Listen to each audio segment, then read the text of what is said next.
Magandang umaga, Malacanang Press Corps. Welcome sa ating press briefing ngayong araw. Simulan natin sa magandang balita na dala ng administrasyon ni Pangulong Ferdinand R. Marcos Jr. sa bagong Pilipinas. Kaugnay sa katatapos lang na 2025 national and local elections, alinsunod sa utos ni Pangulong Marcos Jr. sa Department of Budget and Management, inaprubahan noong Biyernes ng DBM ang 2,000 pisong across-the-board increase sa honoraria para sa mga guro at election workers. Ito ay bilang pagkilala sa kanilang mahalagang papel sa maayos na pagsasagawa ng 2025 national and local elections. Ibig sabihin, magiging 12,000 pesos na ang honoraria para sa mga electoral board chairperson. 11,000 pesos naman para sa poll clerk at third member, habang 8,000 pesos naman para sa mga support staff.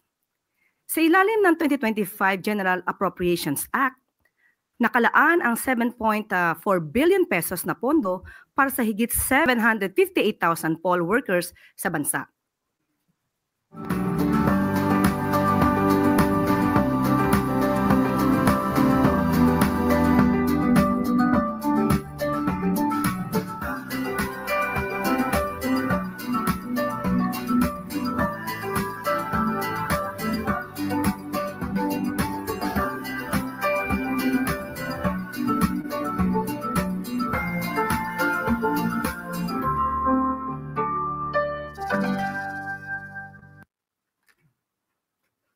At may good news ang Civil Service Commission para sa mga kabataang Pilipino na nagtapos ng K-12 Basic Education Program.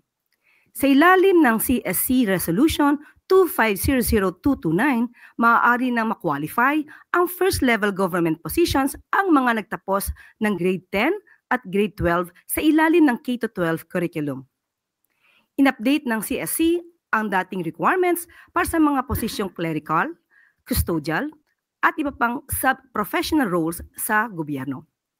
Ngayon, kinikilala na ang mga sumusunod na grade 10 completers simula 2016, grade 12 graduates simula 2016, at mga nagtapos ng TechVoc track na may TESDA NC11 or rather NC2 certification.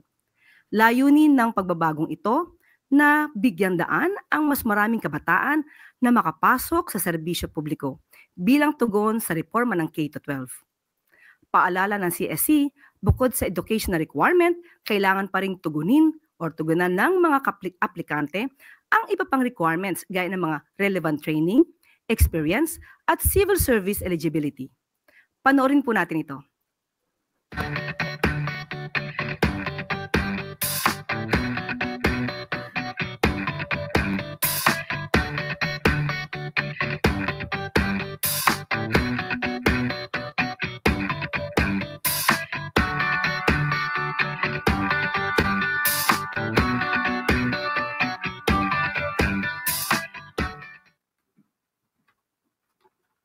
At yan po ang ilan sa mga good news natin sa araw na ito. Ngayon po ay maaari na tayong tumanggap ng inyong mga katanungan. First question, Eden Santos, Net25.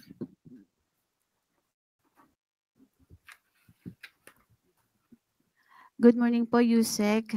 Sa bagong composition po ngayon ng Senado after 2025 midterm elections, kumpiyansa pa rin po ba ang Marcos administration na ma-pursue yung impeachment laban po kay Vice President Sara Duterte? Wala pong anumang balita patungkol sa pagpursu ng Pangulo sa impeachment or sa impeachment trial ni VP Sara. So yan po ay ating tinututulan at pinasisinungalingan po. Wala pong sinasabing anumang pagkumpiyansa na para mapatalsik o matanggal sa pwesto ang Vice Presidente. Salamat po. Next question, Kenneth Pasyente, BTV.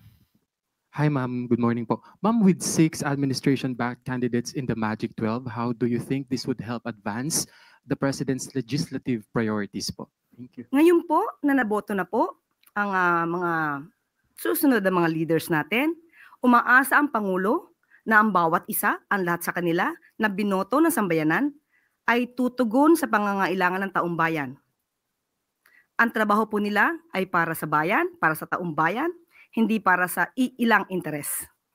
So anumang kulay yan, wini-welcome po talaga ng Pangulo na makaisa ang bawat leaders natin para tugunan kung ano man ang problema at magbigyang solusyon ang pangangailangan ng mga kababayan natin. At inaasahan din po ng administrasyon ang presensya ng lehitimong oppositionist. Pero lalabanan po ang mga obstructionist na nagtatago sa pangalan ng oppositionist. Mga obstructionist na maaaring pansarili lamang ang kanilang ilalaban. Next question, Chloe Hufana, Business World. Good morning po, Yusek. Does the President already have a decision if he will extend or appoint a new Securities and Exchange Commission chairman as Chairman Emil Aquino's term ends in June 6? As of this moment, we have not received any info about that. We will just give you any update if there is any. Follow-up question po. According to a Philippine Star article, merong 5 names po ang na-float na pwedeng pumalit kay Mr. Aquino. Can you confirm po kung ito yung mga tao? Si GOCC Counsel Solomon Hermosura, SEC Commissioner Rogelio Quevedo, former GOCC Chairman Cesar Villanueva, Romulo Babanta Counsel Susana Fong, and Philippine Stock Exchange COO Roel Refran. Sa ngayon po ay wala po tayong hawak na anumang details patungkol po dyan. But kapag ka po ito ay nabigay po sa atin, ipagbibigay alam po namin sa inyo kaagad. Thank you. Last na. Meron po ba tayong timeline for announcing the next SEC chair? Wala pa po tayong detalye. Thank you po. Salamat po. Next question, Ace Romero, Philippine Star. Yusek, kalahati po so far nung mga nasa Magic 12 sa Senate senatorial polls taga-alyansa. Yung iba po mga kakampi ni Pangulong Duterte, meron din po mga associated sa mga pink. Ano po ang assessment ng Malacanang dito given that the president campaigned dun sa alyansa all the way and ito po yung naging resulta? How would you assess this or how would you describe yung results na emerging ngayon sa senatorial polls? Yan po ang ibinoto ng taong bayan. Gagalangin po natin. At kung ito po'y makakatulong sa administrasyon, uulitin po natin kahit ano pang kulay po niyan. Dapat isipin po ng mga bagong halal na sila po ay magtatrabaho para sa bansa, para sa taong bayan, hindi pang personal na interes o interes ng kanilang mga kaibigan o kanilang mga sinusulong na tao. So ano man po ito, kapag po nalaman po nila na ang gagawing proyekto o programa ng Pangulo ay para sa taong bayan, umaasa po tayo na sila po ay makikiisa. Meron din pong mga nag-attribute ng resulta na ito sa nangyayari po kay dating Pangulong Rodrigo Duterte, no? Kagaya po ni Senator De La Rosa, ni dating Chief Legal Counsel Salvador Panelo, sabi nila ito daw ay nagbabadya o nagre-reflect ng protest vote at sabi nga po ni dating Secretary Panelo, it's a thunderous repudiation of the Marcos administration and its relentless campaign to quote-unquote persecute the Duterte family. Ano pong masasabi ng Malacanang? Do you share that view po? Yan lang po ang gusto nilang gawing naratibo. Unang-una po, kung may dapat managot, at ito naman po ay naaayon sa batas, dapat po managot. Hindi dapat po natin ikanlong ang sino mang maaaring maakusahan ng paggawa ng mali, maaaring gumawa ng krimen, dahil lang sa sinasabi nating pagboto. Tao po ang siyang humusga, tao po ang siyang bumoto. Igalang po natin ang mga napili na mga kababayan po natin. Wala po itong refleksyon kung ano man po ang sinasabi patungkol sa mga Duterte. 6 out of 12. Overall po ba, masasabi po bang satisfied ang Pangulo sa naging resulta ng senatorial polls or at least yung emerging na resulta ng senatorial polls? Satisfied po ang Pangulo dahil nalaman po natin na ang iba pang mga naboto ay mayroon sariling dignidad, may sariling paniniwala at ang karamihan po doon ay para sa bayan at hindi para sa ibang bansa. Salamat po. Follow-up question, Pia Gutierrez, Hi, ma'am. ABS-CBN. Ma'am, yung midterm elections is always considered a referendum of the current administration. Given the results po of the midterm polls, is Malacanang still confident na hawak pa rin ng administrasyon ang suporta ng taong bayan? Naniniwala pa rin po ang Pangulo na malaki pa rin po ang suporta ng taong bayan sa administrasyon sa ngayon. Tandaan po natin, ang kahuli-hulihan pong survey ay nagpapakita po ng mataas na trust rating po ng Pangulo. Yung mga naglulutangan po ng mga, like for example, si former Secretary Harry Roque apparently saying na si President Marcos is already considered a lame duck president given the results of the election. Ano po masasabi niyo dito? Kung lame duck po ang Pangulo at parang baliwala na po ang administrasyon, dapat bumalik po siya kaagad dito. We have a follow-up question from Ivan Mayrina, GMA7. Still on the results of the elections. Nabanggit niyo kanina that the president welcomes the presence of a legitimate opposition, pero lalabanan ang mga obstructionist. How do we differentiate kung ano po ang magiging aksyon ng legitimate opposition, and how do we categorize the others na at masabi nating obstructionist? Napakadali pong sagutin yan. Unang-una, pag sinabi natin lehitimong oppositionist, ang ipinaglalaban nila ay ang bansa, ang interes ng taong bayan, hindi ang personal na interes.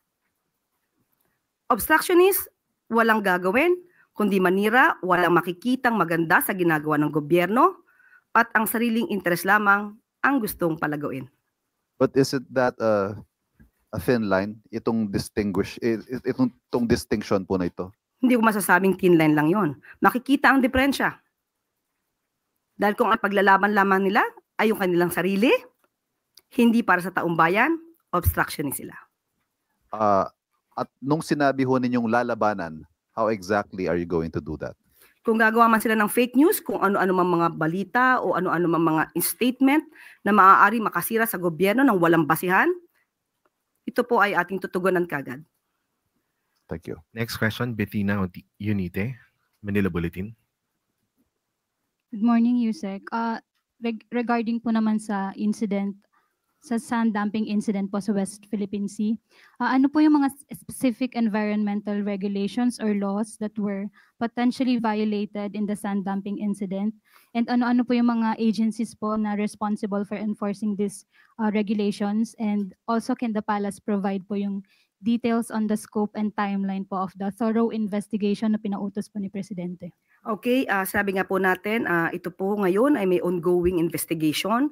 Hindi po natin masasabi ang pinakadetalye nito dahil medyo sensitibo po ang mga issues dito. Pero nakausap po natin ang DENR, pero makikipag-ugnayan pa rin po sila sa NICA at saka sa Philippine Coast Guard. Siguro yun lang po ang aking maibibigay na detalye. Kung sino po ang lumabag dito, maaari po silang kasuhan ng paglabag sa RA 7942 at RA 120641 or Philippine Maritime Zones Act at ang isa ay Philippine Mining Act. So for the meantime, hanggang dyan lang po muna ang ating maibibigay na detalye. Thank you, ma'am. On another topic po, hingi lang po kami ng statement from the palace kasi po President Marcos is urged to adopt PUV insurance systems for private cars sa gitna po ng mga sunod-sunod na fatal road incidents. Opo, pinag-utos na po ng Pangulo kay DOTR Secretary Vince Dizon na pag-aralan po mabuti ang proposal tungkol sa higher insurance coverage para po sa PUVs. Ito naman po ay para sa karagdagang proteksyon para sa lahat na maaari mabiktima ng negligence o aksidente sa kalsada. Pero muli, sasabihin po natin, pinag-aaralan po ito mabuti kung ito ba'y nararapat at ito po ba ay napapanahon. Next question, Clay Pardilla, PTV4. Good morning po, Yusek. Yusek, how is the re-implementation of Bigas Meron na 2 days after the elections? Meron na rin po palang mga kadiwa kiosk sa palengke na nagbebenta ng bigas. Paano po nito nyo nakikita na makaka-impluwensya sa presyo ng bigas sa market? Thank you. Yes, of course. Makikita natin, no? Ito hindi lamang pang eleksyon katulad ng sinasabi nila. Bukas na po ang ibang mga kadiwa centers natin para po sa 20 pesos na bigas. So, nandito po ang ating statement patungkol dyan. Alinsunod sa direktiba ng Pangulong Marcos Jr. na palawigin pa ang programang 20 pesos or benting bigas, meron na. Kahapon ay nagsimula na magbenta sa ilang kadiwa center sa National Capital Region.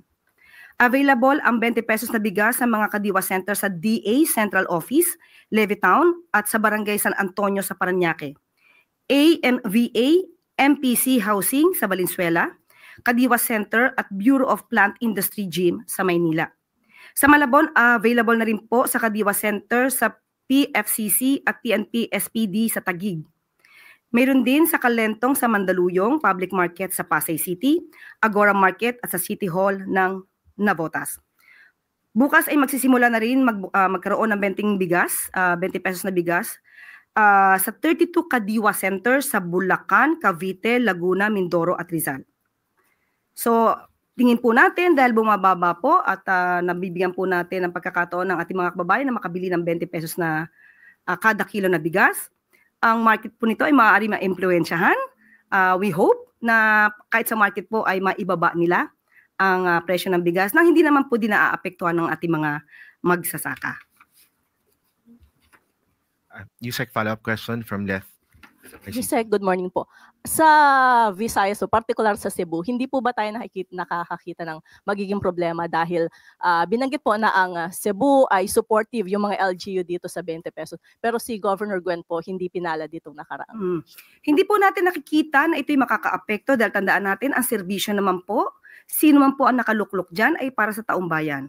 So hindi po dapat gamitin kung nanalo o natalo ang mga kandidato. Ito po ay para sa taong bayan. So dapat po sana ang lahat na maaaring makatulong sa kanilang mga constituents ay maging bukas ang kanilang isip at bukas ang kanilang puso sa pagpaguyod ng programang ito.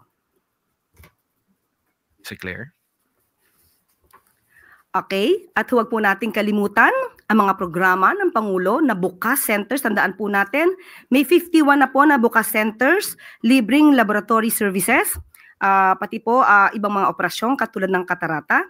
At meron na po tayong 26 na bukas centers sa Luzon, 8 sa Visayas at 17 po sa Mindanao. So sa mga kababayan natin, tulungan po natin ang Pangulong Marcos Jr. at ang administrasyon upang mapagpatuloy ang magandang programa para sa taong bayan. Bigas at bukas. At dito po natatapos ang ating briefing ngayong araw. Maraming salamat Malacanang Press Corps at magandang tanghali sa bagong Pilipinas.